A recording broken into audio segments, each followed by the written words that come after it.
नमस्कार प्रिय साथियों, बहुत बहुत स्वागत है, बहुत बहुत अभिनंदन है आपका अपने YouTube चैनल अमृत ज्ञान में। प्रिय साथियों, आज हम बात करने जा रहे हैं मेष राशि के जातकों की कि कैसा रहने वाला है उनका जुलाई का महीना। तो प्रिय साथियों, देरी ना करते हुए बात करते हैं मंगल ग्रह की कि आपकी राशि के अनुसार मंगल ग्रह आपकी ही राशि जो कि मेष राशि है उसमें गोचर कर रहे हैं। तो कैसा रहेगा मंगल का प्रभाव।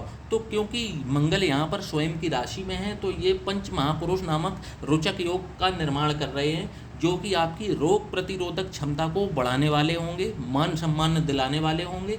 तो मंगल की तरफ से आपको ग्रीन फ्लैग है, हरी झंडी है, क्योंकि मंगल यहाँ पर आपके पराक्रम में वृद्धि कर रहे हैं और आपके जो रोग प्रतिरोधक, जिसे कि इम्यूनिटी पावर कहते हैं, उसको बढ़ाने में ये सक्षम होंगे। आपका सामाजिक जो स्तर है उसको बढ़ाने का कार्य करेंगे।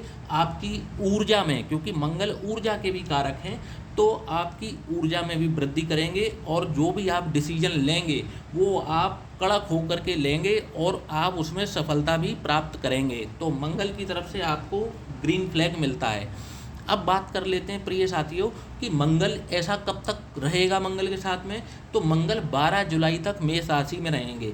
इसके बाद में मंगल का जो राशि परिवर्तन है वो वृषभ राशि, मंगल यहाँ से उठ करके वृषभ राशि में पहुँचेंगे, जहाँ पर गुरु बृहस्पति पहले से ही गोचर कर रहे हैं। और गुरु और मंगल की जो युति है ये अत्यंत शुभ युति होती है। मेष राशि के जातकों के लिए गुरु मंगल की युति अत्यंत शुभ है। और इससे भी बड़ी बात है कि धन भाव में हो रही है, तो धन के लिहाज से मेष राशि वालों का ये महीना बहुत ही अच्छा जाने वाला है। धन के लिहाज से क्योंकि ये कुटुंब का भी घर है, धन का भी घर है, वाणी का भी घर है। तो कहीं ना कहीं मंगल जब वाणी के भाव में जाएंगे तो थोड़ी सी वाणी यहाँ पर मंगल खराब करने का कार्य कर सकते हैं। इसलिए किसी से भी हल्के शब्दों में बात ना करें या किसी से ऐसी बात ना करें जिससे कि उसके दिल को ठेस पहुँचे, या फिर अपनी भाषा पर नियंत्रण कर रखना। यहाँ पर मेष राशि के जातकों को सलाह दी जाती है कि अपनी बोली भाषा पर नियंत्रण अवश्य रखें। और परिवार में किसी शुभ मांगलिक कार्य का आयोजन हो सकता है जिससे मन प्रफुल्लित रहेगा और मन में जोश रहेगा। और धन के लिहाज से भी ये माह आपके लिए बढ़ चढ़ करके आपके लिए जुलाई का माह रहेगा, आपको धन लाभ अवश्य होगा। अब बात कर लेते हैं शुक्र की।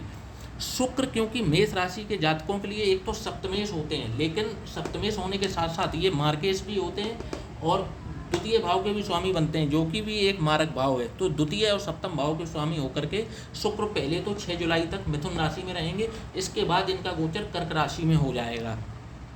तो अभी तो शुक्र के मिले जुले फल मिल रहे होंगे आपको, परंतु जब ये गोचर करके कर्क राशि में आएंगे, शुक्र जब भी कर्क राशि में आएंगे तो यहाँ पर ये आ जाएंगे अपनी शत्रु राशि में। और शुक्र और बुध आपस में परम मित्र हैं, तो इनके बल में हो जाएगी वृद्धि। और बुध इस राशि के जातकों के लिए तृतीय के स्वामी होते हैं, 6वें भाव के स्वामी होते हैं, जो कि रोग रिपु और ऋण का भी भाव होता है। तो आपको एक सलाह दी जाती है कि ये समय 19 जुलाई के समय तक, जब तक बुध कर्क राशि में रहते हैं, आप किसी भी तरह की संपत्ति में कोई भी निवेश ना करें, तो आपके लिए वही श्रेयस्कर होगा। क्योंकि होगा क्या कि बुध यहाँ पर रोग रिपु और ऋण के यहाँ पर स्वामी बनते हैं और शुक्र के साथ, और शुक्र यहाँ पर मारक हैं। जब इन दोनों की युति चतुर्थ भाव में होगी और आप इस समय कोई किसी प्रॉपर्टी में निवेश करने का यदि निर्णय लेते हैं तो वह निर्णय गलत साबित होने के चांस जो हैं वो 99% हो जाएंगे। और आपका हो सकता है कि पैसा दिया हुआ पैसा फंस जाए, या आप गाड़ी, भूमि, भवन, वाहन में आप निवेश करते हैं, आप गाड़ी खरीद लेते हैं, तो वो हो सकता है कि आपका वो निवेश या तो सफल ही ना हो पाए, और सफल भी हो जाए तो वो आपके किसी कार्य का ना रह जाए। तो इसलिए आप 19 जुलाई से पहले किसी भी प्रकार के निवेश ना करें। अब मैं 19 जुलाई के बाद निवेश करने की सलाह क्यों दे रहा हूँ वो मैं आपको बता देता हूँ। क्योंकि यहाँ पर सूर्य जो हैं वो 16 जुलाई से मिथुन राशि में अभी गोचर कर रहे हैं। 16 जुलाई से ये कर्क राशि में, जो कि इनके मित्र होते हैं चंद्रदेव, उनकी राशि में आ जाएंगे।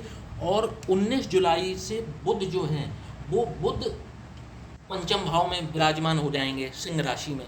तो एक तरीके से देखा जाए तो सूर्य और शुक्र की युति चतुर्थ भाव में हो जाएगी।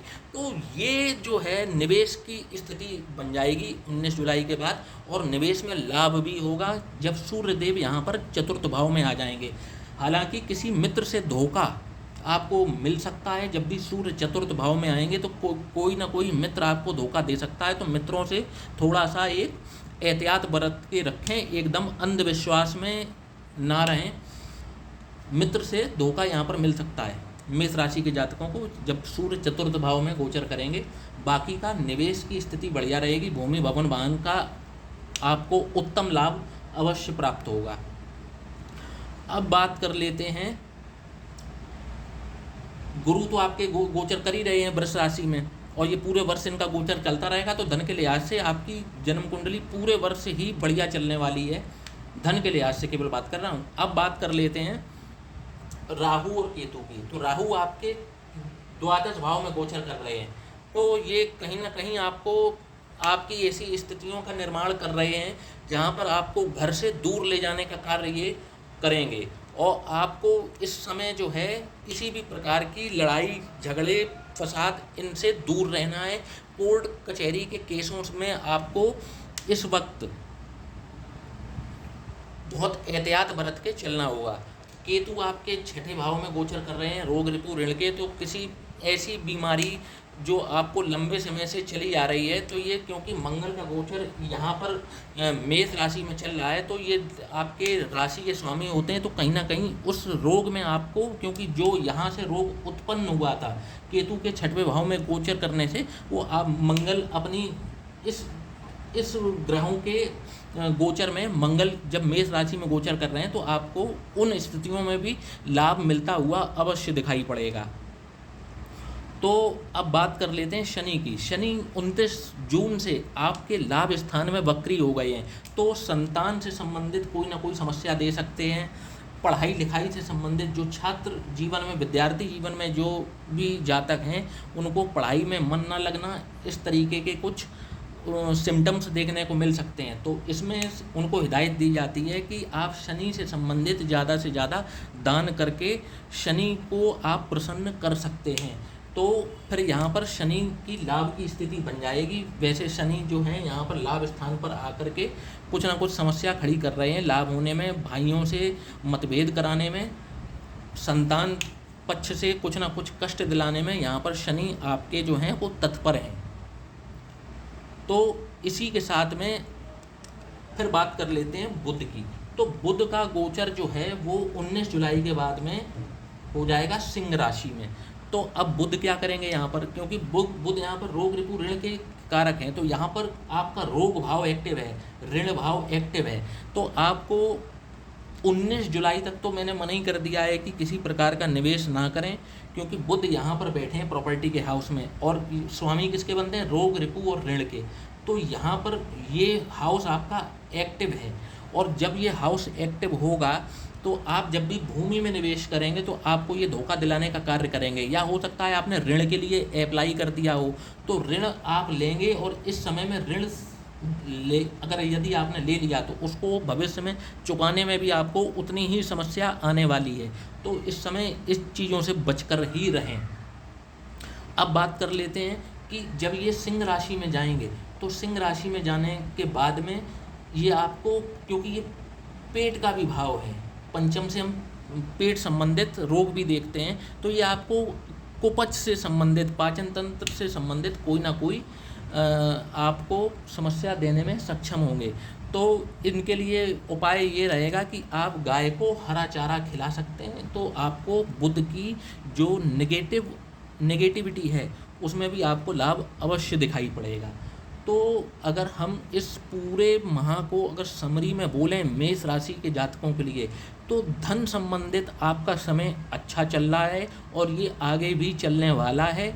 आपको भूमि में, भवन वाहन में निवेश 19 जुलाई से पहले नहीं करना है, और यदि आप शिक्षा में अगर आप अच्छा फल पाना चाहते हैं और रोग पेट संबंधित अगर कोई रोग चल रहे हैं उनमें अगर यदि आप अच्छा वो पाना चाहते हैं तो आप बुध और शनि के उपाय करते हुए चलेंगे तो आपको लाभ अवश्य होगा। राहु के लिए बता दिया, किसी बिना मतलब के किसी झगड़े फसाद में ना ही पड़ें तो ज़्यादा अच्छा रहेगा। किसी दूसरे के, कहते नहीं कि दूसरे के फट्टे में टांग अड़ाना, तो दूसरे के फट्टे में आपको टांग नहीं अड़ानी है, क्योंकि बात है क्या कि आप अड़ाएंगे दूसरे के में और आप बात वो आ जाएगी आपके ऊपर। तो इन चीज़ों से आपको सावधानी बरतते हुए चलें। बाकी का मेष राशि का टाइम जो है वो अच्छा चल रहा है और निवेश के लिए समय 19 जुलाई के बाद अच्छा आएगा। आप किसी भी प्रॉपर्टी में निवेश करते हैं 19 जुलाई के बाद में तो आपके लिए वह अत्यंत लाभकारी सिद्ध होगी। यदि आप भी अपनी कुंडली का विश्लेषण कराना चाहते हैं मेरे द्वारा तो आप दिए गए व्हाट्सएप नंबर पर आप हमसे संपर्क कर सकते हैं। इसी के साथ प्रिय मित्रों, अब समय हो चला है आपसे विदा लेने का। तो फिर से हम जल्द से जल्द हाजिर होंगे एक नए वीडियो के साथ। तब तक के लिए जय श्री राम, जय श्री कृष्ण।